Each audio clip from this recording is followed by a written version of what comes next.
Story की starting में हम हमारी फीमेल लीड जियांगशी को देखते हैं। उसकी फ्रेंड उसे कॉल करके बताती है कि तेरा फियांसे किसी और लड़के के साथ होटल रूम में है। क्या तुम सच में उसके लिए वर्जिन रहना चाहती हो? अपने फियांसे की अफेयर वाली फोटो देख जियांगशी कहती है ऑफ कोर्स नॉट, मैं भी अपनी पसंद का ढूंढूंगी। देन बार में बैठे बैठे उसकी नजर एक लड़के पे पड़ती है जिसके हाथ में बीड्स की माला थी। जैसे उठ के चलने लगा था उसका रास्ता घेर लेती है। मेरे साथ डेट पे चलोगे? और ये कोई और नहीं, हमारा मेल लीड मिस्टर चेन है। वो कुछ नहीं बोलता। वो जाने लगी थी तो वो उसका हाथ पकड़ के अपने क्लोज कर लेता है और उसकी मुंडी ऊपर कर कहता है बाद में पछताना मत। जियांगशी भी उसके इशारों से हाँ कह देती है। फिर क्या, वो उसे किस करने लग जाता है और वो दोनों इतनी बुरी तरह से किस करने पे लगे हुए थे कि सीधा किसिंग करते करते होटल रूम में पहुंच जाते हैं। मिस्टर चैन उसके हाथ ऊपर करके स्कार्फ से उसके हाथ बांध देता है और उसे घुमा के टच करने लगा था। वो थोड़ा डर रही थी तो कहता है तुम्हारा फर्स्ट टाइम है क्या तुम सच में अपना फर्स्ट टाइम मुझे देना चाहती हो? जियांगशी कहती है मैंने स्टार्ट करने की हिम्मत की है तो खत्म भी तो करना होगा। मिस्टर चैन कहता है फिर तो तुम गई काम से, और उसे बेड पे पटक के उसे किस करने लगा था। और देन वो अपनी शर्ट निकाल देता है और उसे किस करने लगता है। तो जियांगशी भी इस रोमांटिक मोमेंट को बहुत अच्छे से एंजॉय कर रही थी और वो दोनों साथ में नाइट स्पेंड कर लेते हैं। मॉर्निंग में जियांगशी एकदम से उठ जाती है तो पूछता है क्या हुआ, इतनी जल्दी उठ गई? कहीं तुम्हारा बॉयफ्रेंड वेट तो नहीं कर रहा? जियांगशी कहती है बॉयफ्रेंड नहीं फियांसे, और जाने लगी थी। मिस्टर चैन कहते तुम्हें पता भी है मैं कौन हूँ, बट उसके लिप्स पे फिंगर रख देती है। मुझे जानना भी नहीं है कि तुम कौन हो, और उससे बाय करके चली जाती है। वो दोबारा कुछ बोलने वाला था तो कहती है अब हम दोबारा कभी नहीं मिलेंगे। असिस्टेंट आकर कहता है मिस्टर चैन ओल्ड मैन बोल रहे हैं कि आपका नेफ्यू अपनी फियांसे से मिलने चाह रहा है, तो क्या आप भी ओल्ड हाउस वापस चलोगे? मिस्टर चैन कहता है ऑफ कोर्स, 10 सालों से लिटिल बटरफ्लाई से मिला नहीं था तो इस बार उसे अपने पंजों से नहीं उड़ने दूंगा। जियांगशी को कॉल आता है कि मैगजीन वाले तुम इंटरव्यू के लिए बुला रहे हैं। वो कहती है बट मैं वहाँ पे अपना फेस रिवील नहीं करूंगी। देन वो एक डंडे से सोफे पे पड़ी हुई अंडरगारमेंट्स को उठाने लगी थी जिसका है लगता है वो भी यहीं पे है। तभी एक लड़की नीचे आती है और कहती है हनी तुम नहा लो, मैं वाइन सर्व करती हूँ। और उससे पूछती है तुम कौन हो? जियांगशी कहती है अभी जहाँ पे तुम खड़ी हो ना वो घर मेरा ही है और मैं जेमू की फियांसे हूँ। अबॉर्ट कराने से अच्छा है तुम ये मेडिसिन खा लेना। बट वो लड़की कहती है मैं और जेमू एक दूसरे से लव करते हैं। जियांगशी कहती है पिछली बार जिस लड़की ने ऐसा बोला था उसकी ग्रेव की मिट्टी अभी तक गीली है। तो वो लड़की डर जाती है। तभी जेमू होकर कहता है इससे पंगा मत लो, ये 1 नंबर की साइको है। अगर ग्रैंडपा को ये पसंद ना होती ना मैं कभी भी इससे एंगेजमेंट नहीं करता। जियांगशी कहती है मुझे कोई इंटरेस्ट नहीं है तुम दोनों के बीच में आने का, पर ग्रैंडपा ने हमें ओल्ड हाउस में वापस बुलाया है क्योंकि तुम्हारे अंकल वापस आ गए हैं। तो गर्लफ्रेंड कहती है तुम्हारे अंकल तो बुद्धिज्म में बिलीव करते हैं ना, वो तो कभी भी चैंग फैमिली की वसीयत के लिए तुमसे कम्पीट नहीं करेंगे, तो उनसे मिलने क्यों जाना? जैमू कहता है वो पूरी दुनिया में घूम चुके हैं तो मुझे खुद पता करना है क्या वो सच में अभी तक सिग्मा है। और उस लड़की को धक्का मार के चला जाता है। फिर जियांगशी जेमू के साथ ग्रैंडपा से मिलने के लिए आती है तो वो तो एकदम हैरान थी कि वहाँ पे वही बीड ब्रेसलेट वाला लड़का बैठा है जिसके साथ ही उसने कल रात वन नाइट स्टैंड किया था। सोचती है जेमू के अंकल वो कैसे हो सकते हैं। ग्रैंडपा कहते जियांगशी जल्दी आके अंकल से मिलो। पर जैसे मिस्टर चैन उसकी तरफ टर्न होता है तो कहता है हम दोबारा मिल गए लिटिल बटरफ्लाई। जियांगशी के तो होश ही उड़ गए थे कि कल रात मैंने अपने फियांसे के अंकल के साथ नाइट स्पेंड कर ली। और कहती है अंकल हम कितने टाइम बाद मिले हैं ना? वो कहता है हम तो कल रात ही मिले थे ना। जेमू पूछता है कल रात? तो कहती है अरे हाँ मैं तो भूल ही गई थी। मिस्टर चैन कहता है तुमने कल रात मुझे उकसाया था, उसे इशारों से लव बर्ड दिखा रहा होता है इसलिए मैं तुमसे इम्प्रेस हो गया। जेमू पूछता है ये सब क्या चल रहा है? तो कहती है अंकल अब याद आया, कल रात रेस्टोरेंट में मैं अपने फ्रेंड्स के साथ डिनर कर रही थी ना, मैंने एक्सीडेंटली आपके ऊपर पानी गिरा दिया था, मैं पहचान नहीं पाई कि आप हो, आप तो बड़े हो ना, मुझे माफ कर दो। कहता है पर मैं इतनी जल्दी नहीं भूलता। ग्रैंडपा कहते हैं क्यों बच्चे से लड़ रहे हो? मिस्टर चैन कहता है अब ये लिटिल गर्ल नहीं रह गई है, और अपने हाथों पे उसके पंजों के निशान दिखा रहा था। मिस मिंग कहती हैं कोई बात नहीं, इस बात को जाने दो, और जियांगशी अपने अंकल को टी दो। वो उसे टी सर्व करने लगी थी तो वो उसका ही हाथ पकड़ लेता है तो कहती है अंकल जरा केयरफुल। फिर ग्रैंडपा कहते हैं मिस्टर चैन तो जियांगशी तुम पे कभी भी गुस्सा नहीं करता, बचपन में तुम्हें अंधेरे से बहुत डर लगता था तो हमेशा इसके बेड पर भाग जाती थी सोने के लिए, पर तब भी तुम्हें कभी कुछ नहीं बोला, और जब तुम्हारा जन्म हुआ था तब भी सबसे पहले इसने तुम्हें हक किया था, भले ही कई सालों से यहाँ पे नहीं था पर हमेशा तुम्हारे लिए बर्थडे गिफ्ट भिजवाता है। जियांगशी कहती है हाँ अंकल तो मुझे बहुत लव करते हैं, वो भी सब ग्रैंडपा आपकी वजह से, आप शहर में सबसे ज्यादा फेमस ओपरा से हो, मेरी मॉम किस्मत वाली थी जो आपने उन्हें अपना लास्ट डिसाइपल बनाया, और मुझे भी चैंग फैमिली में बड़ा होने का मौका मिला जिससे मैं अंकल से मिली। मिस मिंग के कहने पे जियांगशी मिस्टर चैन के साथ वाली चेयर पे बैठ जाती है तो मिस मिंग जेमू से कहते हैं जियांगशी को खिलाओ ना। जेमू जैसे उसे कुकी खिलाने लगा था वो आगे को होती है, पर तभी टेबल के नीचे से मिस्टर चैन जियांगशी का पैर दबाने लगता है। जेमू पूछता है क्या हुआ? तो कहती कुछ नहीं, शायद किसी बग ने काट लिया। जेमू कहता कौन सा बग इतना पावरफुल है, और वो टेबल के नीचे झांके देखने लगा था, बट मिस्टर चैन पहले कहता है जाके मेरे लिए लोटस लेके आओ, मुझे प्रे करना है। तो जेमू उठ के चला जाता है। मिस मिंग कहती है मिस्टर चैन तुम अभी आए हो, हम लोग जेमू की जियांगशी से शादी करवाने वाले हैं। मिस्टर चैन कहता है शादी कोई मजाक नहीं है, जियांगशी पे भी तो डिपेंड करता है कि वो करना चाहती है नहीं। वो कहती है मैं हमेशा से ग्रैंडपा की बात मानती आई हूँ।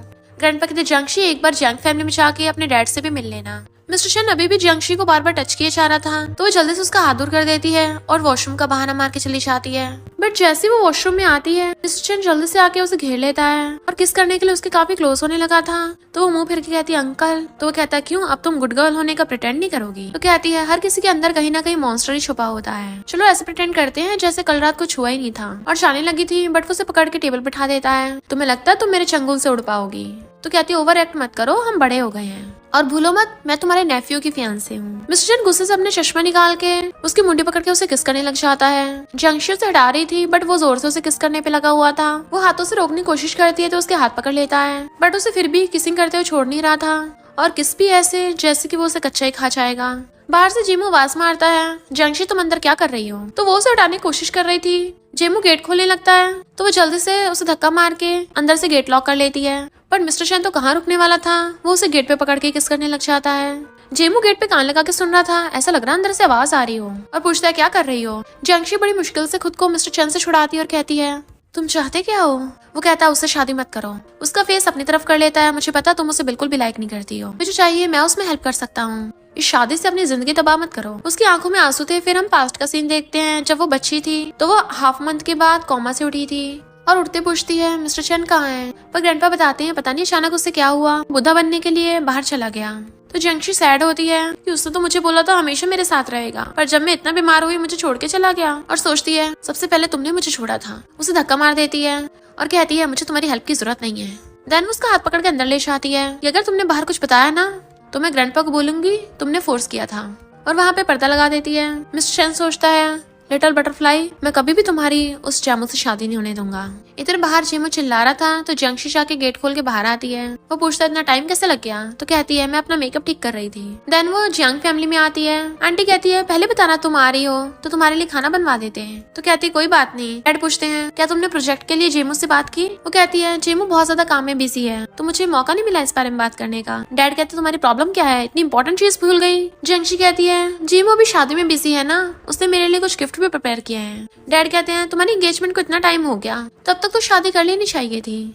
चेंग फैमिली वाले हमें तुम्हारे बदले कितने पैसे देंगे। वो कहती है 60 मिलियन। तो वो लोग बड़ा खुश होते हैं बट जियांगशी कहती है पर जेमू ने बोला है कि उसे भी कुछ चाहिए, वो बदले में एम थिएटर मांग रहा है। और सोचती है वो एम थिएटर मेरी मॉम मेरे लिए छोड़ के गई थी तो उसे मैं वापस लेके रहूंगी। आंटी चिल्ला के पड़ती है तो कहती ठीक है मैं जेमू को बोल के मना करती हूँ। फिर डैड कहते रुको थिएटर की बात ही तो है। आंटी और उसकी बेटी चिल्लाने लगी थी तुम क्या सच में इसे थिएटर देने वाले हो। डैड कहते हैं वो थिएटर 60 मिलियन का तो बिल्कुल भी नहीं होगा, हमें चेंग फैमिली के साथ अपना रिलेशनशिप ठीक करने चाहिए तभी बिजनेस में हेल्प होगी। और कहते हैं अगर चेंग फैमिली वाले हमें 60 मिलियन देंगे तो हमें थिएटर देने में कोई प्रॉब्लम नहीं है।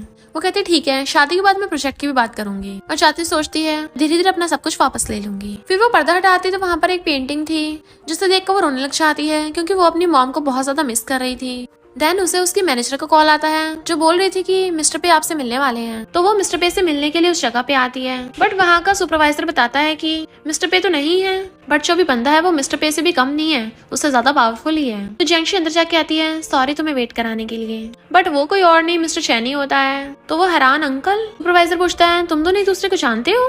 मिस्टर चेन कहता सिर्फ जानते ही नहीं है ना लिटिल बटरफ्लाई, आखिर सबसे पहली बार तुम्हें हक करने वाला इंसान मैं ही तो था। देन सुपरवाइजर के जाते ही वो पूछता है तुम्हें क्या चाहिए। तो कहती है मुझे सेम बिल्कुल ऐसे ताज बनवाना है। मिस्टर चेन पूछता है ये तो सेम तुम्हारी मॉम के जैसा वाला है। तो कहती है ये बताओ तुम बना सकते हो या नहीं। मिस्टर चेन कहता है ऑफ कोर्स मैं बना सकता हूँ बट मुझे लगता है टाइमिंग ठीक नहीं है। वो पूछती है तुम्हें कितने पैसे चाहिए। तो कहता है मुझे पैसे नहीं चाहिए और उसके क्लोज होने लगता है मैं चाहता तुम मेरे साथ फिर से सो। पहले तो वो हैरान थी बट फिर हंस के कहती है क्यों तुम मुझसे एडिक्टेड हो गए हो क्या। तो कहता हाँ मैं तुमसे ऑब्सेस्ड हो गया हूँ। तो कहती ठीक है मैं प्रॉमिस करती हूँ पर आज रात नहीं, जब मुझे तुम ये ताज बना के दोगे उसे टाइम करूंगी। वो कहता है पर स्टार्ट करने से पहले तुम्हें कुछ एफर्ट्स करने होंगे। वो पूछती है क्या करना होगा। तो अपना फेस उसके लेवल पे करके कहता है पहले मुझे किस करो। देन वो उसे पकड़ के बहुत लाइट किस करती है और वहां से जाने लगी थी बट मिस्टर चेन उसका हाथ पकड़ के वापस खींच लेता है। तुम्हारी तो कब से जेमू के साथ एंगेजमेंट हो गई है ना, क्या उसने तुम्हें किस करना भी नहीं सिखाया या फिर तुम दोनों ने अभी तक किस भी नहीं किया। चलो मैं तुम्हें किसिंग करना सिखाता हूँ। और उसे पकड़ के किस करने लगता है। जियांगशी उसे उठा रही थी बट वो उसका हाथ पकड़ के पीछे कर देता है और फिर किस करने के बाद कहता है कि अब तुम्हें करना आ गया। पर वो हाथ छुड़ा के पीछे हो जाती है मैंने काम कंप्लीट कर दिया है तो कब स्टार्ट करोगे। तो वो उसके फोन में अपना नंबर सेव कर देता है मुझे इस ताज की हाई क्वालिटी पिक्चर भेज देना। बट तभी जंगशी को कॉल आता है कि जेमू ने बहुत ज्यादा ड्रिंक कर लिया है, उसे पिकअप करने आ जाओ। इसलिए वो बार में जाने लगती है। जेमू अपने दोस्तों के साथ ड्रिंक और पार्टी करने में लगा हुआ था। जंगशी को वहाँ पे बिल्कुल भी अच्छा नहीं लग रहा था, बट फिर कहती है मैं तुम्हें यहाँ से लेने आई हूँ। तो कहता कहीं नहीं जाना, मेरे दोस्तों के साथ ड्रिंक और मजे करो। बट वो कहती है तुम्हें पता मैं ड्रिंक नहीं करती। कहता आज तो मैं ड्रिंक करनी पड़ेगी। उसके मुंह में घुसने वाला था, बट वो हाथ पकड़ लेती है चुपचाप घर चलो वरना तो मेरी मॉम को कॉल करूँ। इससे पहले जेमू कुछ करता, मिस्टर चैन आकर उसे घुसा मार के भुड़का देता है। वो जंगशी से पूछता है तुम ठीक तो हो ना। जेमू कहता है ये मेरी फियांसे है, मैं इसके साथ जो मर्जी करूँ। उसे जैसे टच करने लगा था, मिस्टर चैन उसका हाथ पकड़ के वहीं से मोड़ देता है और उसे फिर से भुड़का देता है और कहता है जब होश आए तो घर वापस आ जाना, बाहर हमारी फैमिली की इंसल्ट मत कराओ। और वहाँ से जंगशी का हाथ पकड़ के ले जाने लगता है, बट वो बाहर आके हाथ छुड़ा लेती है मैं खुद चली जाऊंगी। तो कहता है मेरे साथ ओल्ड हाउस में चलो। जंगशी हाथ छुड़ा रही थी तो वो एक हाथ से उसे कंधे पे टांग लेता है कि मैं तुमसे पूछ नहीं रहा हूँ। फिर वो उसे उठा के घर ले आता है, बट बहुत प्यार से सोफे पे बिठाता है। पूछती ये क्या कर रहे हो। तो बैठ के उसका सूट उठाने लगा था। तो कहती है तुम पगला गए हो क्या। पर वो कहता है हिलो मत। जैसे उसको सूट उठाता है तो वहाँ पे उसको चोट लगी थी, जो उसके मेडिसिन लगाने वाला होता है। जंगशी कहती है मैं खुद लगा लूंगी, बट मिस्टर चैन अपने हाथों से लगा रहा था और कहता है अपने कपड़े थोड़े ऊपर करो। बट वो थोड़ा नर्वस हो रही थी और जल्दी से ढक लेती है। कहता है ऐसा नहीं है जैसे मैंने तुम्हें पहले कभी देखा ना हो। जंगशी कहती है एक बार देखने में और बार बार देखने में अंतर होता है। मिस्टर चैन कहता है अच्छा क्या अंतर होता है। तो वो सीजर उठाकर उसकी गर्दन पे रख लेती है, बट मिस्टर चैन तो डरने की बजाय स्माइल कर रहा था और उसके सामने घुटनों पर बैठ के खुद ही आगे बढ़ने लगता है, जिससे उसकी खरोच लगने लगी थी। जंगशी हैरान थी ये क्या कर रहा है, बट वो तो आगे बढ़ के उसे किस करने लगा था। जंगशी भी भावनाओं में बह जाती है और उसे किस कर लेती है। तभी वहाँ पर बाकी सब लोग आने लगते हैं तो वो जल्दी से दूर हो जाती है और उसने मिस्टर चैन को सोफे के पीछे छुपा लिया था। ग्रैंडपा कहते तुम्हें क्या लगता है हमें कुछ पता नहीं चलेगा। तो कहती है आपको सब पता चल गया। मिस मिंग कहती है जेमू बार में काफी ज्यादा टल्ली हो गया था। जंगशी कहती है सॉरी मेरी गलती है। ग्रैंडपा कहते तुम माफी क्यों मांग रही हो। मिस्टर चैन जो छुपा हुआ नीचे बैठा था जंगशी के पैर में पट्टी बांध रहा होता है। मिस मिंग कहती है जेमू की गलती नहीं है, वो तो उसके दोस्त ऐसे है ना। ग्रैंडपा कहते हैं अगर उसे ड्रिंक करना तो करता रहे, पर उसने जंगशी को हर्ट क्यों किया। जेमू कहता है सॉरी जंगशी, जरा मुझे अपनी चोट दिखाना। कहती नहीं नहीं बस थोड़ी सी है। मिस मिंग कहती है जेमू खबरदार अगर दोबारा ऐसी हरकत की तो। वो कहता है ओके मॉम नहीं करूंगा। और फिर देखता है अंकल का ब्रेसलेट यहाँ क्या कर रहा है। जंगशी कहती है अंकल जब मुझे छोड़ने आया था ना मे भी उस टाइम गिर गया होगा। ग्रैंडपा कहते हैं वो तो मुझे नौकर से पता चल गया कि जंगशी की चोट लगी है। क्या जेमू तुम्हें हमेशा ऐसे ट्रीट करता है। कहते नहीं तो ये तो अच्छा बिहेव करता है, शायद उस दिन ज्यादा टल्ली हो गया था। मिस्टर चैन स्माइल करता है। जेमू पूछता है ये आवाज कहाँ से आई। तो कहती तुमने गलत सुन लिया होगा। ग्रैंडपा चलो खाने चलते हैं मुझे भूख लगी है। ग्रैंडपा कहते तुम्हें तो मिस्टर चैन छोड़ने आया था ना, वो कहाँ पे है। तो कहती है वो मुझे छोड़ते सारी चला गया था। जेमू कहता है मैं अभी अंकल को कॉल करके बताता हूँ कि उनका ब्रेसलेट यहीं गिर गया है। और फोन करता है तो रिंगटोन बजने लगी थी। वो भाग कर जाकर देखता है सोफे के पीछे कि अंकल का फोन यहाँ क्या कर रहा है। कहती है शायद अंकल से गिर गया होगा। इनफैक्ट मिस्टर चैन सोफे के पीछे से भाग कर जाके पर्दे के पीछे छुप गया था, इसलिए पकड़ा नहीं चाहता। जब वो सब लोग बाहर आते हैं तब वो वहाँ पे आता है। अंकल तुम्हारा फोन मेरे पास ही रह गया था। वो फोन लेते हुए उसकी फिंगर्स को टच कर रहा होता है और कहता है मेरी बहुत ही प्रीशियस चीज भी तुम्हारे पास रह गई। तो कहती है क्या बोल रहे हो। तो मिस मिंग उसका ब्रेसलेट देती है।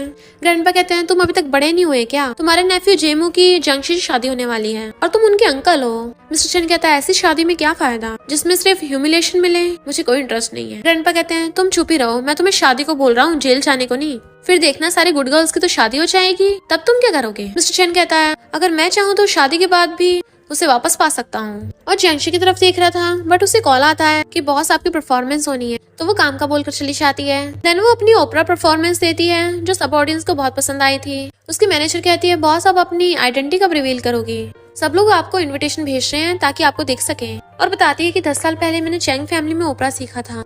मैंने पहली बार में बहुत अच्छा परफॉर्म किया, इसलिए डैड की लवर ने जेलसी के मारे मुझे म्यूट नशा दे दिया था, जिसकी वजह से मैं इतनी ज्यादा बीमार हो गई थी। तो जब तक मुझे मेरी मॉम का सारा सामान वापस नहीं मिल जाता, मैं जियांग फैमिली को पता नहीं लगने दे सकती कि मैं सिंगिंग कर सकती हूँ।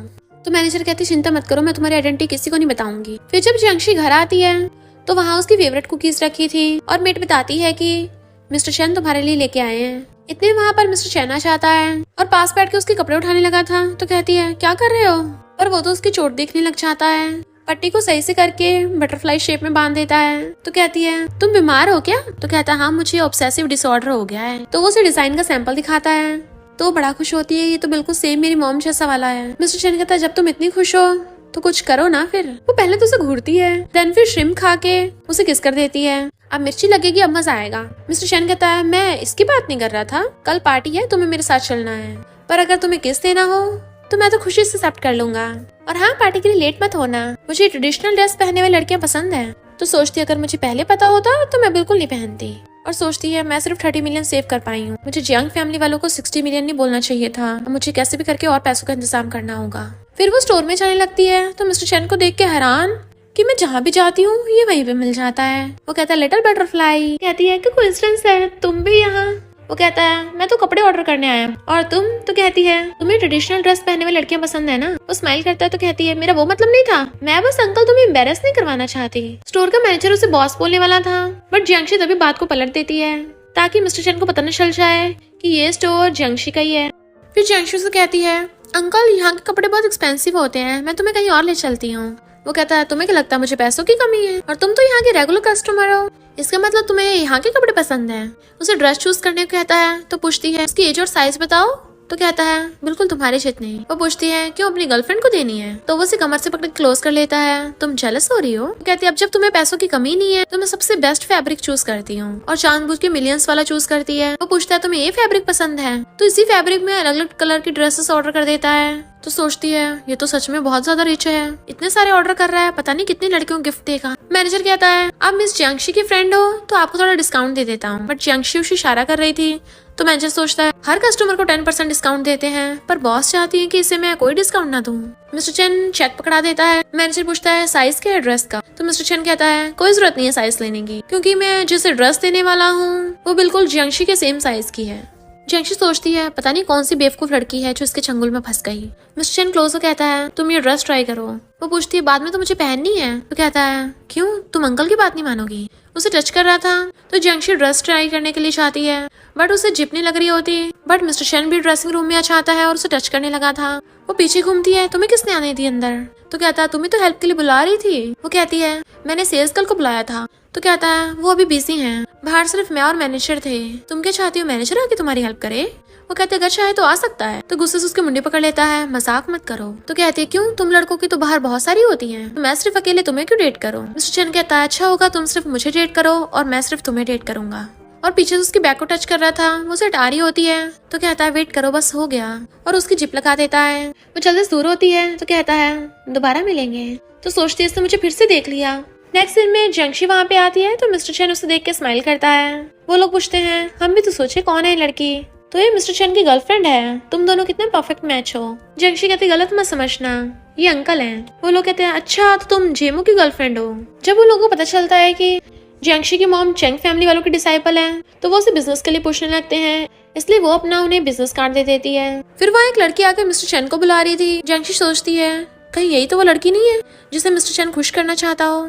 मिस्टर चेन जियांगशी को बताते हैं कि यूफे ओपरा स्टार है। तो सब लोग बातें करने लगते हैं यूफे ऑफलाइन में कितनी ज्यादा ब्यूटीफुल है। यूफे कहती है अच्छा तो चेंग फैमिली वालों ने तुम्हें अडॉप्ट किया था, तुम तो सुना है गाना भी नहीं गा सकती, तो चेंग फैमिली में कर क्या रही हो। मिस्टर चेन कहता है ये गा सकती हो या ना गा सकती हो, ये हमारी चेंग फैमिली की ट्रेजर है, तो बाहर वालों को बकवास करने का कोई हक नहीं है। फिर वो कॉल पिकअप करने चला जाता है। यूफे कहती है तुम मिस्टर चेन के बारे में सोचना भी मत। जियांगशी कहती लगता तुम गलत समझ रही हो, ऐसा कुछ भी नहीं है, मैं तो तुम्हें अंकल चेन को पटाने में हेल्प कर सकती हूँ। तो यूफे खुश हो पूछती है कैसे। जियांगशी कहती तुम कितनी यंग हो, तुम्हें ट्रेडिशनल पहनना चाहिए क्योंकि अंकल को वही पसंद है। देखो उसने मुझे भी जी शॉप से ये ड्रेस दिलवाई है। यूफे कहते ठीक है जी शॉप से लेनी है ना। तो उसके जाते जियांगशी स्माइल कर रही थी क्योंकि उसने उसे सबसे एक्सपेंसिव वाली ड्रेस का नाम बता दिया था। वहाँ पे गर्ल्स पूछने लगती है तुम्हारे अंकल कितने हैंडसम है, तुमने कौन सी शॉप का नाम बताया था, हमें भी वहाँ का एड्रेस दे दो। और सोचते रहे वाह मेरी शॉप का तो फ्री में प्रमोशन हो रहा है, अब तो मुझे बचे हुए 30 मिलियन की चिंता करने की जरूरत ही नहीं है। बट तभी मिस्टर चेन आकर उसका हाथ पकड़ के उसे रूम में ले आता है। वो कहती है अंकल क्या कर रहे हो। तो कहता है मैंने सुना है कि तुम मेरे लिए गर्लफ्रेंड ढूंढ रही हो। तो कहती है अच्छा है ना, लिटिल आंटी मिल जाएगी, ग्रैंडपा भी तुम्हें शादी करने के लिए बोल रहे थे ना। उसके क्लोज होता है तुम्हें पता भी है मुझे कैसी लड़कियां पसंद है। वो पीछे होते बेड पे गिर जाती है तुम्हें तो कितनी हजारों फ्लावर्स जानती है, तो मुझे कैसे पता होगा तुम्हारे टाइप क्या है। वो कहता तुम्हें किसने कहा कि मैं हजारों लड़कियों से मिलता हूँ। तो कहती है मैं कौन सी तुम्हारी लाइफ की फर्स्ट लड़की हूँ। वो चुप था तो सोचती है क्या सच में मुझे लाइक करता है। वो कहता है मुझे किसी और लड़की के पास मत भेजना, तुमने पहले मुझे प्रवोक किया है तो अब मैं इस गेम को नहीं रोकने वाला। तो कहती है शुरू से तुम्हारा मकसद सोना ही तो है, तो फिर चलो सो जाते हैं, किस चीज का वेट कर रहे हो। वो कहता मेरा वो मतलब नहीं था। तो कहती है अच्छा फिर क्या था, मैं स्टार्ट करती हूँ, और उसे पकड़ के किस करने लगती है। मिस्टर चेन पहले तो उसे किस नहीं कर रहा था बट फिर वो भी उसे किस करने लगता है, बट देन अचानक से वो उसे रोक देता है। तो पूछती है क्यों, तुम्हें चिंता हो रही है कि तुम्हारी लवर यूफे जेलस हो जाएगी। तो कहता है तुम्हें क्या लगता है मुझे उस यूफे में इंटरेस्ट है? तो कहती है और नहीं तो क्या, वो ट्रेडिशनल ड्रेस तुम उसे तो गिफ्ट करने वाले थे। मिस्टर चन कहता है वो ड्रेस तुम्हारे साइज की बन रही है, तुम्हें लगता है वो यूफे की फिट आ जाएगी? तो जल्दी से अपनी चेस्ट ढकने लग जाती है। तुमने क्या इतना ध्यान से देखा था? वो हंस के कहता है तुम मुझसे और यूफे से जेलस हो रही हो? वो कहती है ऐसा कुछ भी नहीं है, मैं तो बस ऐसे बोल रही थी, वरना तुम चाहे हजारों ड्रेस ऑर्डर करो, मुझे कोई फर्क नहीं पड़ता। वो दूर होता है तो कहती है अब जब अंकल को मुझ में इंटरेस्ट ही नहीं है तो मुझे चलना चाहिए। बट वो उसे पकड़ के अपने क्लोज कर लेता है, उसे टच करने लगा था। तुम्हें पता भी है वो ड्रेस किसके लिए है, पर पहले तुम मेरे क्वेश्चन का आंसर दो फिर मैं बताऊंगा। तुम जेमू से शादी करने की जिद क्यों कर रही हो? कहती है क्योंकि मैं उसे लाइक करती हूँ। मिस्टर चन कहता है मैं तुम्हारे इस झूठ पे कभी विश्वास नहीं करने वाला। तो कहती है क्योंकि मुझे उसके पैसे पसंद है। क्या अब तुम सेटिस्फाई हो? वो कहता है झूठ मत बोलो, तुम वैसे इंसान नहीं हो। तो कहती है लोग बदलते हैं, अब मुझे पैसे पसंद है। बट वो उसे अपना 100 मिलियन का क्रेडिट कार्ड देने लगता है। पासवर्ड तुम्हारा बर्थडे है, तुम जब चाहे इसे यूज कर सकती हो। तो कहती है इतने सारे पैसे क्यों दे रहे हो? वो कहता है तुम्हें तो पैसे पसंद है ना, तो अच्छा ये पैसे ज्यादा हैं। वो सोचती है इस वक्त मुझे सिर्फ 20 मिलियन की कमी है, और क्रेडिट कार्ड लेकर कहती है मैं इसमें से सिर्फ 20 मिलियन लूंगी, जिससे मैं तुम्हें 6 महीने बाद 5% इंटरेस्ट के साथ वापस कर दूंगी। तो वो उसके हाथ पकड़ लेता है। लिटिल बटरफ्लाई क्या तुम्हें अभी तक समझ नहीं आया? तुम बस नाटक कर रही हो। तो कहती है ठीक है फिर तुम मेरे साथ 10 बार नाइट स्पेंड कर लेना। बट वो उसे पकड़ के अपनी गोद में बैठा लेता है। बिल्कुल नहीं। तो कहती है फिर क्या चाहिए? कहता है मैं तुम्हारे साथ कभी भी किसी भी टाइम सोना चाहता हूँ। बट वो वहाँ से भाग जाती है। पर मिस्टर चैन को असिस्टेंट कॉल आता है कि एक फॉरेन एंटीक डीलर आपसे मिलना चाहता है। फिर जियांगशी को एम थिएटर के क्लाइंट्स का कॉल आता है जो कॉन्ट्रैक्ट साइन करने को बोल रहे थे। वो सोचती है एम थिएटर अभी भी उस आंटी के हाथ में है और इन क्लाइंट्स को मैं लेके आई हूँ, तो इनसे जो प्रॉफिट होगा इससे तो उस आंटी को फायदा होगा। अब मेरे पास 60 मिलियन है तो एम थिएटर को वापस लेने का टाइम आ गया है। फिर वो जियांग फैमिली में जाती है। लिन कहती है एम थिएटर के बारे में सोचना भी मत, मेरी मॉम मेरी शादी में मुझे गिफ्ट में देगी। जियांगशी के दिन में सपने देखना छोड़ दे। आंटी उसकी थप्पड़ मारने वाली थी बट वो हाथ पकड़ लेती है। जैसे आंटी उसके मारने वाली थी तभी डैडा चाहते हैं ये सब क्या चल रहा है। जियांगशी कहती है डैडी मुझे मार रही थी, जेमू ने ऑलरेडी मुझे पैसे दे दिए, अगर आंटी ने तब भी मुझे मारा तो चंग फैमिली वाले गुस्सा नहीं हो जाएंगे? तो डैड कहते हैं चंग फैमिली वालों को ये मत बताना कि चंग फैमिली वालों ने तुम्हें सच में 60 मिलियन दे दिए। वो कहती है हाँ आप बस ये एम थिएटर के ट्रांसफर पेपर्स पे साइन कर दो, मैं आपको 60 मिलियन दे दूंगी। डैड साइन करने वाले थे तो लिन कहती है कहीं आपको बेवकूफ तो नहीं बना रही? डैड कहते हैं क्या सच है, झूठ तो नहीं बोल रही हो?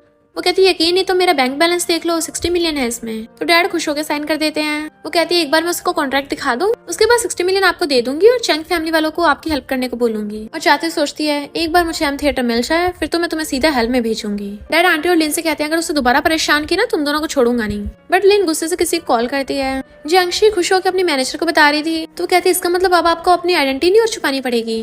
तो कहती है अभी नहीं, अभी ट्रांसफर पेपर्स को प्रोसेस होने में थोड़ा टाइम लगेगा। पर तभी 2 गुंडे आकर उसे छेड़ने लग जाते हैं। वो कहते अगर तुम्हें पैसे चाहिए मैं दे दूंगी, मुझे जाने दो। वो कहता हमें पैसे नहीं तुम्हारे जैसी ब्यूटी चाहिए। इससे पहले वो लोग कुछ करते तभी मिस्टर चैन वहाँ पे आ जाता है। गुंडे उसके चाकू मारने लगे थे तो वो हाथ पकड़ लेता है और जियांगशी को पकड़ के बचा लिया था। इतने वहाँ पर असिस्टेंट बॉडीगार्ड्स लेके आ जाता है और उन दोनों गुंडों को पकड़ लिया गया था। जियांगशी कहती तुम्हारे तो चोट लग गई। वो कहता तुम्हें मेरी चिंता हो रही है? कहती है मैं कोई भी एहसान नहीं रखना चाहती। असिस्टेंट बताता है गुंडों को जियांग फैमिली में से किसी ने ऑर्डर दिया था। जियांगशी समझ जाती है ये लिन का काम है। मिस्टर चैन कहता है जियांग फैमिली के साथ सारे कॉन्ट्रैक्ट कैंसिल कर दो। डॉक्टर जियांगशी को मेडिसिन लेके चली जाती है कि इसे लगा देना। तो वो अंदर आती है। मिस्टर चैन अपनी शर्ट निकाल रहा था तो कहती है लाओ मैं हेल्प करती हूँ, और उसकी शर्ट खोलती है। वो उसे देखने लगा था तो जाने वाली होती है बट वो उसे पकड़ लेता है। तो कहती है मैंने अभी तक तुम्हारी लवर बनने के लिए हाँ नहीं किया है। वो कहता है अभी हाँ करने के लिए बहुत देर हो गई, और उसे पकड़ के किस करने लग जाता है। बट वो दूर कर कहती है मैंने हमेशा से तुम्हें अंकल की तरह ट्रीट किया है। वो कहता अच्छा उस रात तुमने ये तो नहीं बोला था। कहती अगर मुझे पता होता उस रात वाले तुम हो तो मैं तुम्हारे साथ नाइट स्पेंड नहीं करती। वो पूछता लिटिल बटरफ्लाई क्या तुम मुझसे इतनी नफरत करती हो? फिर हम पास्ट में देखते हैं जियांगशी से लेटर लिख रही थी मिस्टर चैन मैं तुम्हें बहुत मिस कर रही हूँ, कहाँ हो तुम? फाड़ के रोने लग जाती है। वो कहता बताओ मुझे, तो दूर हो जाती है। अपनी चोट पे वाटर मत लगने देना। और जाने लगी थी तो सोचती है मैं तुमसे स्टार्टिंग से बहुत लव करती हूँ, पर जिस पल तुम मुझे छोड़ के गए थे तुम मेरे लव के लायक नहीं रहे। जियांगशी डिनर के लिए आती है तो मिस मिंग कहती है तुम और जेमू ब्राइडल शॉप पे वेडिंग ड्रेस लेने चले जाना। तुम और जेमू काफी टाइम से मिले नहीं हो ना, तो आज रात तुम उसके घर पे रुक जाना, हमें जल्दी से ग्रैंड चिल्ड्रन भी तो चाहिए। जियांगशी तब तो स्माइल करके हाँ कर देती है बट फिर मुंह बना के जाने लगी थी। पर मिस्टर चैन उसका हाथ पकड़ के उसे अपनी तरफ खींच लेता है। जल्दी से उसे दूर करने लग जाती है कि कहीं कोई देख ना ले। वो कहता क्यों, तुम्हें चंग फैमिली को ग्रैंडसन देने कितनी जल्दी है? वो कहती है मिस्टर चैन तुमने डिनर भी नहीं किया, तब भी तुम्हें इतनी एनर्जी कहाँ से आ रही है? वो कहता मैं मजाक नहीं कर रहा, जेमू 1 नंबर का गधा है, तुम गलत चूज मत करो। बट वो अपने हाथ को देखने लगती है तो कहता है सॉरी मैंने तुम्हें हर्ट किया, तुमने तो बोला था तुम मेरा एहसान नहीं रखना चाहती हो ना, तो बताओ मुझे कैसे रिपे करोगी? वो कहती है कल हम डिनर करेंगे। तो कहता सिर्फ खाना काफी नहीं होगा, कल मैं तुम्हारा वेट करूंगा और याद रखना आज रात तुम्हें कोई लड़का टच ना करने पाए। तो वो वहाँ से चली जाती है। तो सोचता है तुम चाहे मुझे डेविल बोलो या शेमलेस बोलो, मैं इस बार तुम्हें नहीं छोड़ूंगा। मिस मिंग अपने बेटे जेमू को फोन कर बता रही थी कि तुम जैसे तैसे करके जियांगशी को प्रेग्नेंट कर दो, क्योंकि इतने सालों से जो मिस्टर चेन गायब था वो अचानक से चेंग फैमिली में वापस आ गया और ऐसा लगता है वो तुम्हारे और जियांगशी शादी से खुश नहीं है। कहीं ऐसा ना वो बुढ़ा मिस्टर चेन के हवाले सारी प्रॉपर्टी कर दे। हमने इतने सालों से प्लानिंग कर रखी है तो हम हार नहीं सकते। वो पूछता है फिर मैं क्या करूँ? तो कहती है उस बुढ़े को ओपरा बहुत पसंद है ना, तो तुम बुढ़े की ओपरा पार्टी पे बर्थडे क्वीन को इनवाइट करना। और इधर हमें पता चलता है कि ओपरा क्वीन कोई और नहीं जियांगशी होती है, बट वो जेमू के सामने मास्क पहनकर आती है जो उसे पार्टी के लिए इनवाइट करता है। तो कहती है उस दिन तो मैं बिजी हूँ और सोचती है मैं ग्रैंडपा की बर्थडे पार्टी पे एब्सेंट नहीं रह सकती और अगर उस दिन मैं स्टेज पे गाऊंगी तो एक्सपोज भी हो सकती हूँ। वो कहता है तुम्हें कितने पैसे चाहिए? जियांगशी का असिस्टेंट कहता है यहाँ पैसों की बात नहीं हो रही है। जेमू कहता है पैसों से सब कुछ खरीदा जा सकता है, बताओ तुम्हारी ऐसी भी क्या डिमांड है कि चेंग फैमिली वाले अफोर्ड नहीं कर सकते। वो 2 फिंगर्स का इशारा करती है। तो कहता है 2 मिलियन कोई बड़ी बात नहीं है। तो कहती है गलत समझ रहे हो, मैंने 200 मिलियन बोला है, क्या हुआ तुम अफोर्ड नहीं कर पाओगे? तो वो कहता है इतने ज्यादा पैसे?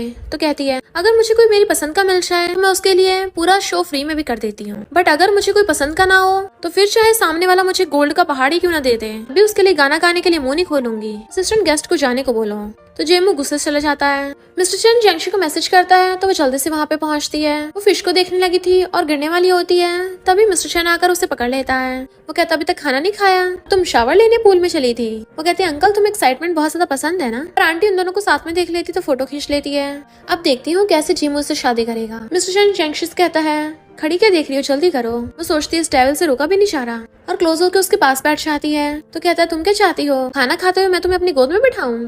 तो कहती है तुमने तो बोला था कि जल्दी करें। कहता सही कहा और उसे किस करता है। तो जियांगशी भी उसे किस करने लग जाती है। मिस्टर चेन कहता है क्या तुम्हें मेरे लिए फीलिंग्स हैं? वो कहती है ये कैसे हो सकता है, बट वो उसकी मुंडी पकड़ के उसे बुरी तरह किस करने लग जाता है। तो तुम मानने को तैयार हो ना? कहती है तुम इतने ज्यादा फियर्स हो, इतनी लड़कियां तुम्हारी हॉटनेस से इम्प्रेस हो गई होंगी। वो कहता मैंने बोला था ना मेरे पास सिर्फ तुम हो। तो कहती है क्या मैं तुम पे भरोसा करूं? बट तभी वो विंडो से आंटी को भागते हुए देख लेता है। तो कहता है तुम जरा खाना ऑर्डर करो, मैं अभी आया। आंटी खुश होती जा रही थी, अब मैंने इसे जंगली के साथ पकड़ लिया है। बट तभी मिस्टर चेन ऊपर से उसके ऊपर ड्रिंक गिरा देता है। तो आंटी चिल्ला पड़ती है कौन था ये? मिस्टर चेन कहता है ग्रैंडपा की बर्थडे पार्टी के लिए मैं यहाँ खाना टेस्ट करने आया था। तो कहती है तुमने मुझे इस काम के लिए बुलाया है? तो वो क्लोज को कहता है और नहीं तो क्या, मैं तुम्हें खाने आया हूँ। तो कहती है हाँ जल्दी से डिशेस को देख लेते हैं। फिर उसे कॉन्ट्रैक्ट के लिए फोन आ रहा था। तो कहता है अभी मुझे चलना होगा, बट अगली बार मैं पक्का तुम्हें सेटिस्फाई करूंगा। तो कहती है मुझे नहीं लगता अंकल तुम इतने स्ट्रांग हो।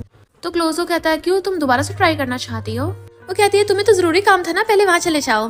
देन वो उसके लिप्स को टच करके चला जाता है और वो स्माइल कर रही थी। ग्रैंडपा एक फोटो देख के रो रहे थे। जियांगशी कहती है आप ग्रैंडमा को मिस कर रहे हो। तो कहते हैं तुम्हारी ग्रैंडमा भी चली गई, तुम्हारी मॉम भी, और पॉइजन की वजह से तुम्हारा गला खराब हो गया था। अच्छा हो तुम अब बोल सकती हो, वरना मैं अपनी 5 और तुम्हारी मॉम को कैसे फेस करता। तो कहती है ग्रैंडपा अब आपको रेस्ट करना चाहिए, क्या पता बाद में कोई अच्छा प्ले देखने का मौका मिले। और सोचती है मेरी परफॉर्मेंस से ग्रैंडपा की विश पूरी हो सकती है। मिस्टर चेन रात में भी वो ताज बनाने पे लगा हुआ था, तभी जियांगशी वहाँ पे आती है। तो कहता है लिटिल बटरफ्लाई उड़ती हुई मेरे पास आ गई। तो कहती है मैं तो बस ये बताने आई हूँ कि इतनी जल्दी करने की जरूरत नहीं है, तुम आराम से कर सकते हो। वो कहता है चिंता मत करो, मेरी इतनी ज्यादा गहरी भी चोट नहीं लगी है। तो कहती है किसने कहा मुझे तुम्हारी चोट की फिक्र है, मुझे बस डर है कि टूटे हाथ से तुम ताज बनाने में गड़बड़ न कर दो। और भाग जाती है, बट वो स्माइल कर रहा था कि तुम मुझसे झूठ नहीं बोल सकती हो। आंटी चिल्लाती हुई चेंग फैमिली में घुस आती है और ग्रैंडपा को बताती है कि जियांगशी जेमू के ऊपर चीट कर रही है। ग्रैंडपा कहते हैं तुम इसके स्टेप मॉम हो, झूठे इल्जाम कैसे लगा सकती हो। तो आंटी कहती है मैं प्रूफ के लिए फोटो भी लेके आई हूँ। इतने वहाँ पर जेमू आ जाता है तो उसे फोटो दिखा देती है। जेमू पूछता है कौन है ये बताओ मुझे। गुस्से से उसका हाथ पकड़ लेता है। मिस्टर चेन आकर कहता है वो मैं हूँ और उसे पीछे कर देता है। आंटी कहती है जियांगशी तुम तो बड़ी चंट हो, अपने लवर को भी घर में छुपा रखा है। बटलर कहता है ये मिस्टर चेन है, जेमू के अंकल। आंटी पहले तो हैरान थी, बट फिर कहती है अंकल है तो क्या हुआ, अपने नेफ्यू की फियांसे को हक करेगा। जियांगशी बताती है कि मैं फिसल के लेक में गिरने वाली थी तो अंकल ने आके मुझे बचाया था। आंटी तुमने सीक्रेटली फोटो खींच ली, अगर यकीन नहीं तो सीसीटीवी फुटेज चेक कर लो। ग्रैंडपा कहते हैं मुझे तुम पे भरोसा है। आंटी कहती है अच्छा फिर ये दोनों प्राइवेट रूम में क्यों गए थे, किसी ने पता एक लड़का लड़की अकेले रूम में क्या करते हैं। मिस्टर चेन कहता है मैं ग्रैंडपा के लिए डिशेस चूज करने गया था, अब क्या मुझे तुम्हें बताना पड़ेगा। तो कहती है वो मैंने गलत समझ लिया, माफ करना। मिस्टर चेन उसे घूरता है तो वो जियांगशी से माफी मांगने लगती है। वो सोचती है बस एक बार एम थिएटर मेरे पास आ जाए फिर मैं इसे बर्दाश्त नहीं करूंगी, और हाथ छुड़ा लेती है। मुझे नहीं लगता तुम मेरी माफी के लायक हो, और उसके थपड़ा मार देती है। आंटी उठ के मारने लगी थी तो मिस्टर चेन उसे मार के भड़का देता है और उसे वहां से भगा दिया था। ग्रैंडपा जेमू को डांटते हैं कि तुम जियांगशी के साथ अभी कैसे बिहेव कर रहे थे, बट वो ग्रैंडपा को अंदर रेस्ट कराने के लिए जाती है। फिर जैमू अंकल से पूछता है, तुम हमेशा जंगशी के आसपास क्यों होते हो? कहीं तुम्हें उसके बारे में कुछ और ख्याल तो नहीं है? मिस्टर चैन कहता है, अब क्या मुझे तुम्हें एक्सप्लेन करना पड़ेगा? और जाने लगा था तो जैमू कहता है, वो मेरी है। तो मिस्टर चैन गुस्से से उसको कॉलर पकड़ लेता है। वो इंसान है, तुम्हारी कोई टॉय नहीं। तुम्हें क्या लगता है तुम उसके प्यार के लायक हो? और उसे भुड़का देता है। जंगशी आती है तो कहता है, सॉरी मैं इस पर तुम्हें प्रोटेक्ट नहीं कर पाया। जंगशी कहती है, आंटी इस फोटो से मेरा कुछ नहीं बिगाड़ सकती। वो कहता है, क्या तुम शुरू से ये सब सहन करती आई हो?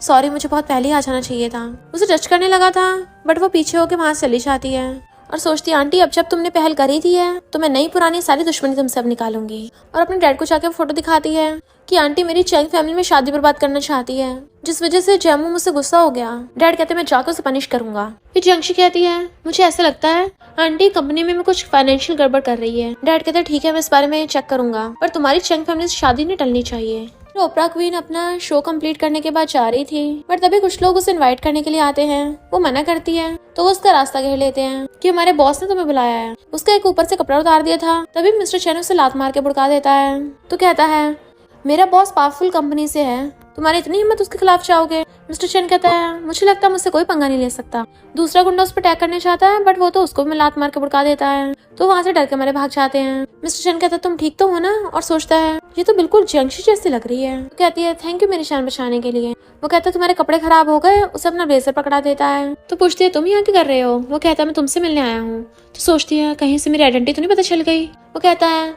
मेरे डैड की बर्थडे पार्टी है, मैं चाहता हूँ तुम उसमें परफॉर्म करो। असिस्टेंट कहती है, सॉरी ओपरा क्वीन अभी बिजी हैं। तो कहता है, ठीक है फिर मैं तुम्हें परेशान नहीं करूंगा। और जाने लगा था तो जंगशी कहती, रुको मैं पार्टी अटेंड करने के लिए तैयार हूँ। मैनेजर उसे बिजनेस कार्ड देती है तो वो चला जाता है। तो कहती है, कितना जेंटलमैन है। जंगशी कहती है, उसकी फैन गर्ल मत बनो। और तुम्हें किसने कहा था उसे मेरा बिजनेस कार्ड देने को? तो कहती है, मैं तुम्हारी हेल्प कर रही थी। पहली बार ऐसा हुआ कि तुम्हें किसी लड़के को देखने की हिम्मत नहीं हो रही थी। सोचती है, मैं उसको नहीं देख रही थी वरना उसको मेरी आइडेंटिटी पता चल जाती। तभी वो उसके कोट में खून लगा देखती है तो सोचती है उसके जख्म में ब्लीडिंग हो रही थी।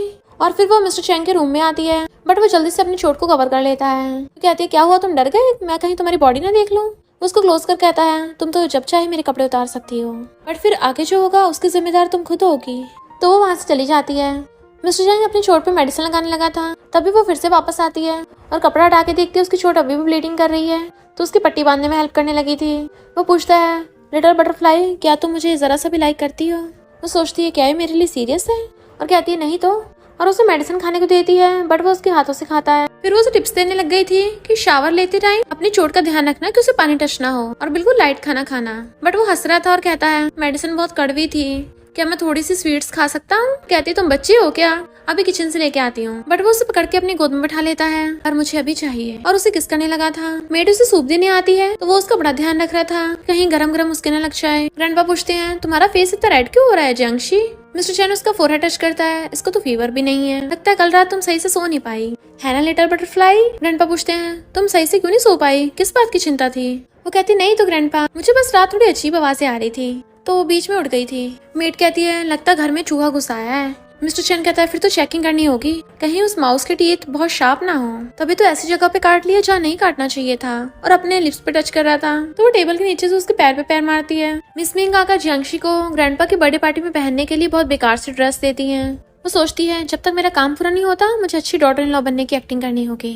मिस्टर चैन उस ड्रेस को देखता कहता है, सिस्टर इन लॉ तुम्हारी पसंद तो बहुत बेकार है, ये ड्रेस तो यंग गर्ल्स पे सूट भी नहीं करती। और मेड से जंगशी के लिए बहुत सारी अच्छी ड्रेसेस मंगवाता है। लिटिल बटरफ्लाई तुम इस रेड ड्रेस में कहर लगोगी। वो सोचती है, इसका मतलब इसने ड्रेसेस मेरे लिए बनवाई थी क्योंकि उस ड्रेस पे जंगशी के नाम का फर्स्ट लेटर लिखा था। मिस मिंग कहती है, मिस्टर चैन ये सही नहीं है कि तुम मेरे बेटे की वाइफ को गिफ्ट दे रहे हो। मिस्टर चैन कहता है, जंगशी बचपन से मेरे साथ में थी, अगर मैंने उसे ड्रेस गिफ्ट में दे दी तो क्या फर्क पड़ता है? तो मिस मिंग अपने टल्ली बेटे जीमो को जाकर कहती है, आज जंगशी के साथ ओल्ड हाउस में जाना। कहता है, वो मेरे साथ आती ही नहीं है कहीं भी। मिस मिंग कहती है, बेवकूफ तुम्हें समझ नहीं आ रहा, वो मिस्टर चैन जंगशी को तुमसे शादी करने से रोक रहा है। तुम ये विला की चाबी लो और जंगशी को जाके प्रेग्नेंट कर दो तो चैन ग्रुप तुम्हारा होगा। जंगशी खुश हो रही थी कि मिस्टर चैन ने ये ड्रेस मेरे लिए बनवाई थी, डेविल ने पहले क्यों नहीं बताया? तो मिस मिंग आकर उसे जूस देने लगती है, टेबल पर रख देती है तो कहती है, ये अभी ठंडा है जल्दी पी लो।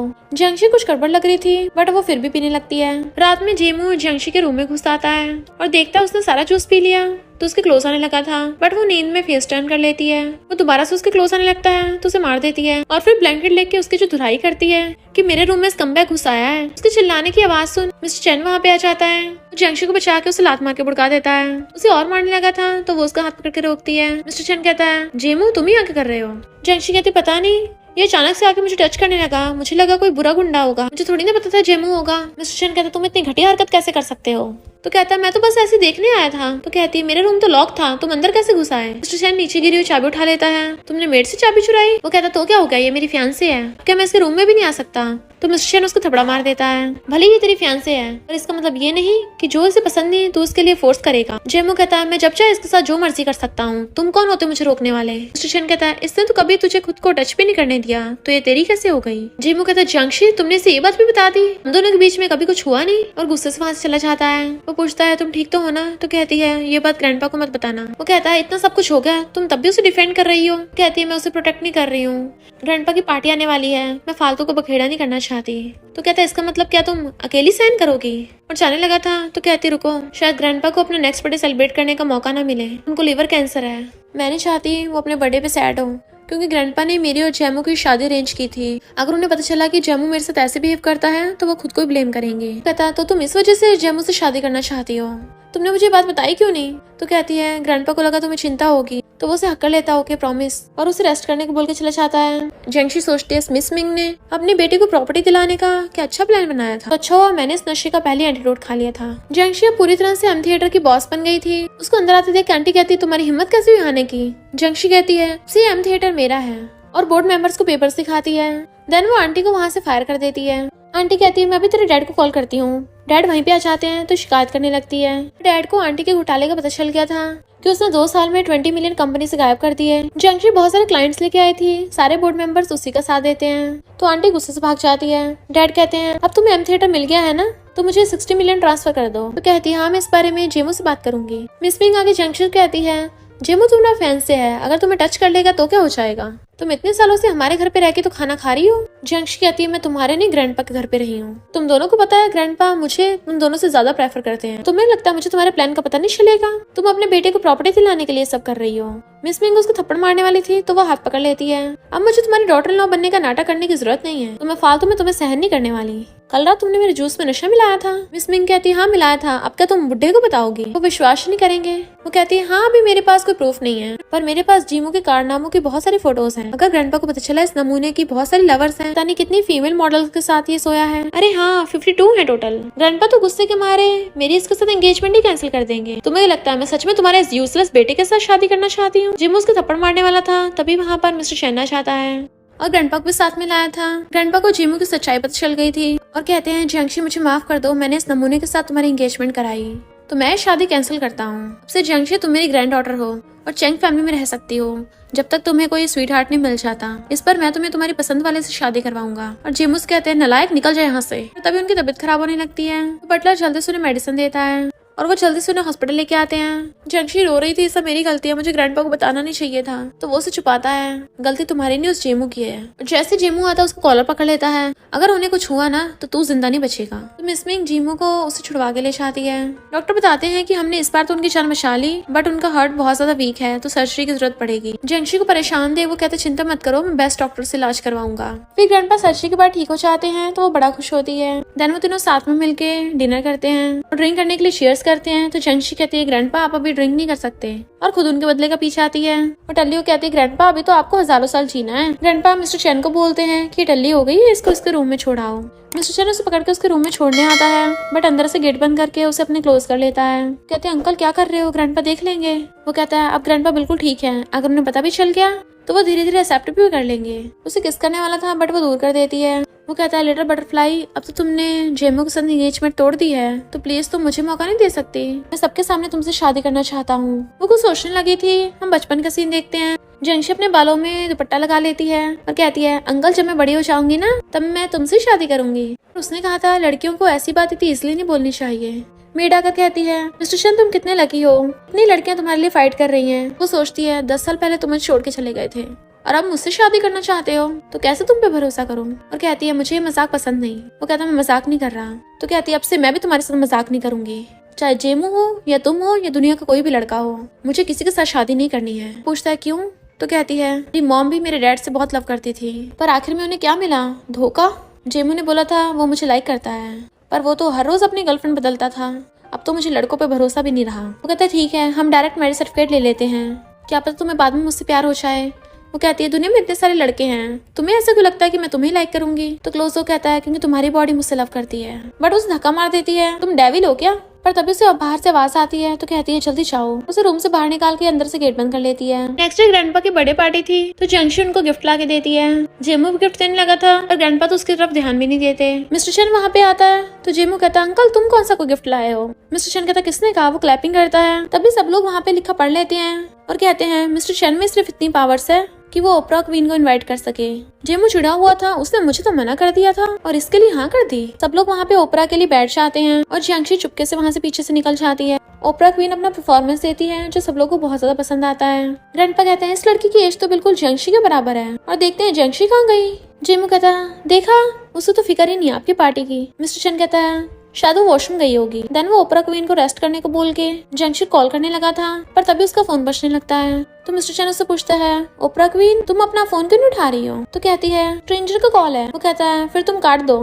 तो कहती है मुझे अक्सर ऐसे अजीब कॉल आते रहते हैं, इसलिए सबसे सही तरीका है ना कॉल उठाओ ना काटो। मिस्टर शन कहता है अच्छा और फोन कट कर देता है। तभी उसकी रिंगटोन बजना भी बंद हो जाती है। उसकी मैनेजर उसे बुलाने आती है तो कहता है तुम बिजी हो फिर मैं चलता हूँ, और चाहता हूँ कॉल करता है कि यहाँ के सारे सीसीटीवी कैमरास की मुझे फुटेज सेंड करो। जियांगशी जल्दी से अपना मेकअप हटाकर वहाँ पे आती है। ग्रैंडपा उसे यूफे और उसके डैड गू से मिलवाते हैं। वो कहती है यूफे तुम्हारी ड्रेस बहुत अच्छी लग रही है। तो यूफे मिस्टर शन के हाथ का ब्रेसलेट टच करने लगी थी बट वो पीछे कर लेता है। ग्रैंडपा कहते हैं गुस्सा मत करना, ये बीट ब्रेसलेट इसका ट्रेजर है, किसी को टच करने नहीं देता। यूफे के डैड कहते हैं तुम दोनों सिंगल हो ना तो साथ में बैठ जाओ। यूफे उसके साथ बैठने लगी थी बट मिस्टर शन कहता है ये सीट ऑलरेडी बुक है, जियांगशी यहाँ बैठेगी, तुम दूसरी सीट पे बैठो। यूफे जियांगशी कहती है क्या तुम मेरे साथ सीट एक्सचेंज कर लोगी? जियांगशी हाँ बोलने वाली थी तो वो कहता है ग्रैंडपा शुरू से जियांगशी के चूज किया वो खाना खाते हैं, इसलिए यूफे को दूरी बैठना पड़ता है। यूफे के डैड ग्रैंडपा से कहते हैं मिस्टर शन अभी तक सिंगल है, क्यों ना उसकी यूफे के साथ शादी करा दो। बाकी लोग भी बातें करने लगे थे। हाँ यूफे फेमस स्टार है, एक दूसरे के लिए परफेक्ट होंगे दोनों। मिस्टर शन कहता है मजाक मत करिए, मैं लड़कियों को अवॉइड करता हूँ क्योंकि ऑलरेडी मेरी गर्लफ्रेंड है। तो सब लोग हैरान थे तुम्हारी गर्लफ्रेंड है? कौन है वो? मिस्टर शन कहता है मेरी गर्लफ्रेंड बहुत शर्मीली है, वो पब्लिक में सबको बताना नहीं चाहती। यूफे मिसमिंग से पूछती है कौन है मिस्टर शन की गर्लफ्रेंड, बट ऑफ कोर्स उसे भी नहीं पता होता। तभी वहाँ बैठा एक आदमी कहता है मिस्टर शन ओपरा क्वीन को यहाँ से लेके गया था। तो यूफे चिढ़ जाती है कि उसके जैसे सिंगर मिस्टर चैन को मुझसे छीनेगी। इधर मिस्टर चैन सीसीटीवी फुटेज में देख लेता है तो उसे पता चल जाता है कि जियांगशी ही ओपरा क्वीन है। तो कहता है मेरी लिटिल बटरफ्लाई तो बहुत चंट है। यूफे जानबूझ के क्वीन की शॉप में अपने बंदों को ले आती है कि इसकी ड्रेस तो फेक है, हम तुम्हारे स्टोर को तोड़वाएंगे। जियांगशी समझ जाती है वो जानबूझ के उस पर झूठा इल्जाम लगा रही है और कहती है झूठ तो कम से कम तमीज से बोल लिया करो, हमारे फैब्रिक में कभी कोई गलती नहीं हो सकती। और प्रूफ भी दिखाते हैं। यूफे कहती है तुम्हारी ड्रेस भला 1 मिलियन की कैसे हो सकती है? जियांगशी कहती है क्योंकि इस पे एम्ब्रॉयडरी गोल्ड और सिल्वर से की गई है, एक ड्रेस को डिजाइन करने में कई महीने लगते हैं। तुम एक एपिसोड के 1 मिलियन चार्ज करती हो ना, तो क्या हमारी कुछ महीनों की मेहनत तुम्हारे एक एपिसोड की मेहनत के बराबर भी नहीं है? यूफे वहाँ से जाने लगी थी तो कहती है मैंने स्टोर में आके प्रॉब्लम खड़ी की है, तो माफी मांगो वरना मैं पुलिस को बुलाऊंगी। तो यूफे के बंदे सॉरी बोलते हैं। कहती है हमारे स्टोर में सीसीटीवी लगे हैं, कि कल ट्रेंडिंग सर्च पे आना चाहती हो? तो यूफे को ना चाहते हुए माफी मांगनी पड़ती है। फिर यूफे जियांगशी को जी शॉप से बाहर निकलते देख लेती है तो सोचती है ये काफी हद तक ओपरा क्वीन जैसी दिखती है और उसे शक होता है, इसलिए इन्वेस्टिगेट करने को कॉल करती है। मिस्टर चैन जियांगशी को हेयरपिन में दिखाता है तो कहती है तुम्हारी क्राफ्टिंग तो बहुत अच्छी है। जैसे वो वहाँ से जाता है जियांगशी वहाँ पर फोटोज रखी देख लेती है जो वर्ल्ड के अलग अलग बुद्धिस्ट टेम्पल की थी और उनपे लिखा था कि जल्दी से लिटिल बटरफ्लाई ठीक हो जाए। तो उसकी आंखों में आंसू आ जाते हैं, इसका मतलब वो 10 साल मेरे लिए प्रे करने गया था। मिस्टर चैन उसके लिए ताश लेके आता है और देखता है वो रो रही है तो छुपाने लगा था। वो कहती है 10 साल पहले तुम मुझे छोड़ के गए थे। तो बताता है कि तुम कई दिनों से कोमा में थी, डॉक्टर ने बताया कि तुम उठोगी नहीं, मैं डर गया था, इसलिए मैं तुम्हारे लिए वर्ल्ड के हर टेंपल में प्रे करने गया ताकि तुम जल्दी से ठीक हो जाओ। ये बीट ब्रेसलेट तुम्हारे लिए तो है, अच्छा तुम्हारी बीमारी ठीक हो गई। और उसे हक कर लेता है क्या हम अपनी रिलेशनशिप को एक चांस दे सकते हैं? कहती है मैं मानती हूँ कि मैं तुम्हें थोड़ा सा लाइक करती हूँ बट फिर भी तुम्हें अंकल की तरह ट्रीट करती हूँ। वो कहता है मुझे कोई जल्दी नहीं है, मैंने इतने सालों से वेट किया है तो मैं थोड़ा और वेट कर लूंगा। वो हंसती हुई जाने लगी थी। देन वो उसे ताश दिखाता है, कहती है थैंक यू। वो कहता है तुमने कहा तुम मुझे लाइक करती हो, मैं बहुत खुश हूँ। बट जेमून दोनों को साथ में देख लेता है, अच्छा तो इसका इसके साथ चक्कर चल रहा है। फिर वो जियांशी के रूम में आता है, मेरी पीठ पीछे तुम्हारा मिस्टर चैन से चक्कर चल रहा है। मैं डर नहीं, ग्रैंडपा को पता चल जाएगा। वो कहती है ग्रैंडपा अभी तो रिकवर हुए हैं बीमारी से, अगर थोड़ी बहुत भी इंसानियत बची हो तो अपना मुंह बंद रखना। वो कहता है डर गई? तो कहती है मैं बस बता रही हूँ, वैसे भी तुम्हारे पास क्या प्रूफ है? और 10 साल पहले जब मुझे पॉइजन दिया गया था, मैं हॉस्पिटल में कोमा में थी। तुमने बताया था कि तुमने 3 दिन 3 रात तक मेरा ध्यान रखा, इसलिए मैं तुम्हारी इतनी एहसानमंद थी। पर अब सच बताना, क्या वो इंसान तुम थे? कितना झूठ बोलते हो। 3 दिन 3 रात तक मेरे साथ रहने वाला वो इंसान अंकल था। कहता तो क्या हो गया, मिस्टर चैन कौन सा तुमसे शादी करने वाला है? कहती है ये मैं देख लूंगी, और अगर मैं मिस्टर चैन से शादी कर भी लूं तो मैं तुम्हारी लिटिल आंटी बन जाऊंगी। सोचने में कितना कूल लगता है। वो कहता है तुम मिस्टर चैन से शादी करके मुझसे बदला लेना चाहती हो? तो कहती है कभी अपना थोपड़ा शीशे में देखा है? तुम किसी भी चीज में मिस्टर चैन से कंपेयर करने के लायक नहीं हो। और उसे रूम से बाहर निकाल देती है कि तुम तो बेड में भी उससे बेकार हो, तभी तो तुम हमेशा लवर्स बदलते रहते थे। फिर जियांशी को एक बिजनेसमैन मिलने के लिए आता है, बट वहाँ पर उसके साथ मिस्टर चैन भी बैठा था।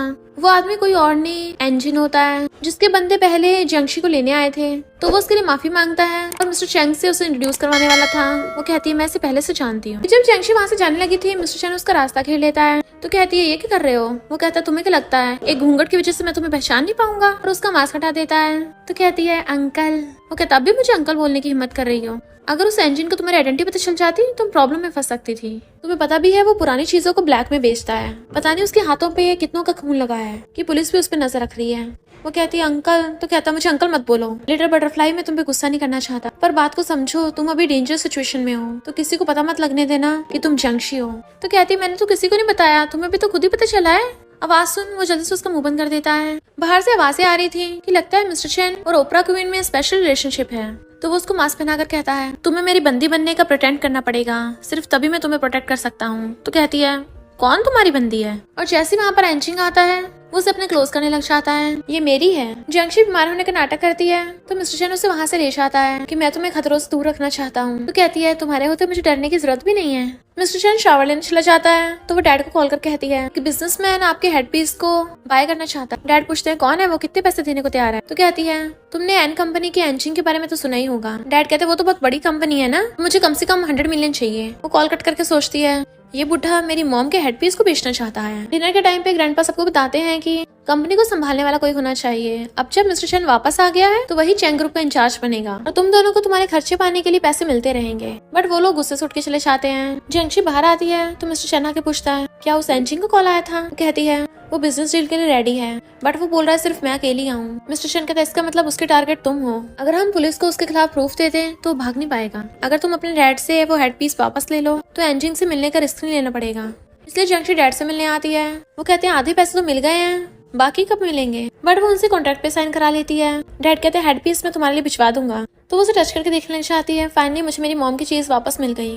फिर उसके जाने के बाद वहाँ पर एंचिंग आता है कि तुमने मुझे जिस अकाउंट में 50 मिलियन ट्रांसफर करने को कहा था वो जियांग फैमिली का था, तो भला तुम्हारा जियांग फैमिली से क्या रिलेशन है? वो सोचती है लगता है इससे मेरी आइडेंटिटी पे शक है। तो कहती है बिजनेस में तो इधर उधर होता है ना। वो कहता है मैंने सुना तुम्हें एक पार्सल रिसीव हुआ है, कहीं वो हेडपीस तो नहीं? तो जियांशु से हेडपीस दिखाती है और सोचती है अच्छा हुआ मैं फेक वाला ले आई थी पहले तो एंजिंग क्लोज से देखने लगा था, बट फिर रुकता है तो जियांशु को शक होता है कहीं से पता तो नहीं चल गया।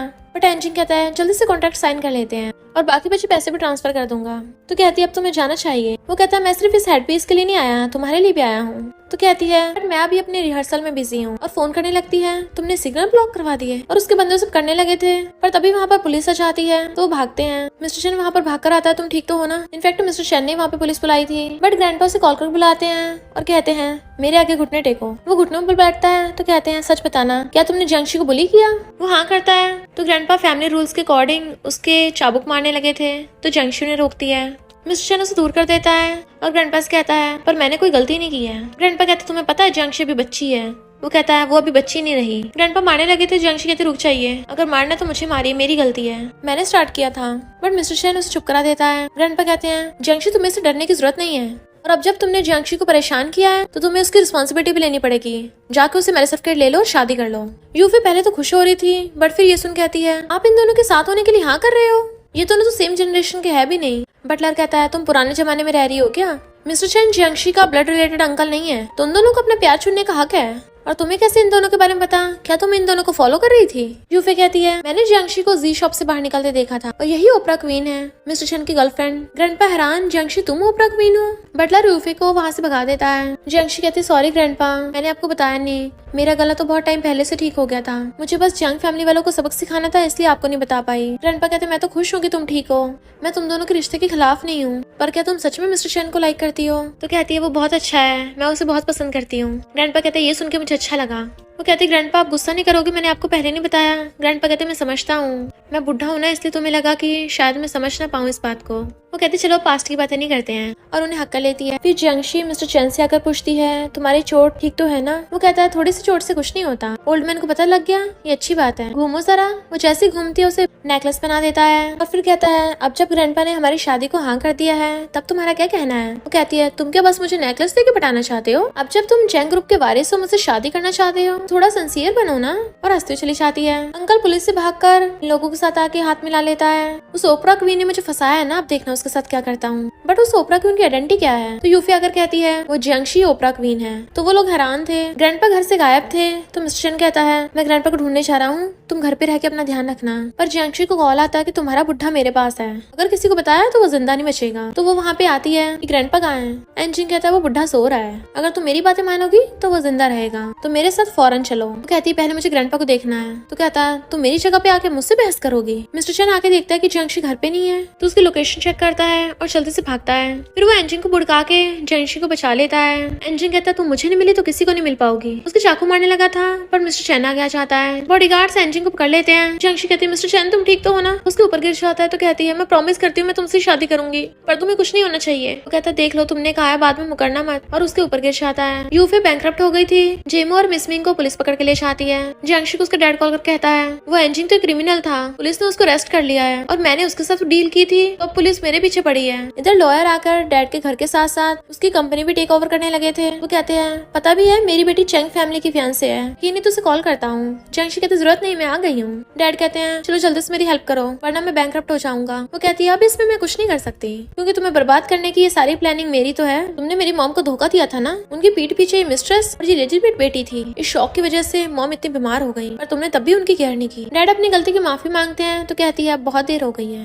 लॉयर खड़े के देख रहे हो, निकाल दो इन्हें घर से बाहर। मिस्टर चेन ऑनलाइन पोस्ट कर देता है कि जियांगशी उसकी वाइफ है। कहता है, मैं पूरी दुनिया को बताना चाहता हूँ कि तुम मेरी हो। तो वो शर्माते उसे हक कर लेती है और वो दोनों मैरिज सर्टिफिकेट लेके ग्रैंडपा से मिलने आते हैं। तो ग्रैंडपा जियांगशी को गिफ्ट्स देते हैं। उन्होंने चेंग फैमिली की सारी प्रॉपर्टी जियांगशी के नाम कर दी होती है। तो मिस्टर चेन भी हंस रहा था, यही तो मैं चाहता हूँ। और इसी के साथ इस स्टोरी का एंड हो जाता है। अगर आपको ये स्टोरी पसंद आई हो तो लाइक, शेयर और कमेंट करते जाना। तो बस थोड़ा सा इंतजार करना, फिर मिलेंगे न्यू स्टोरी में।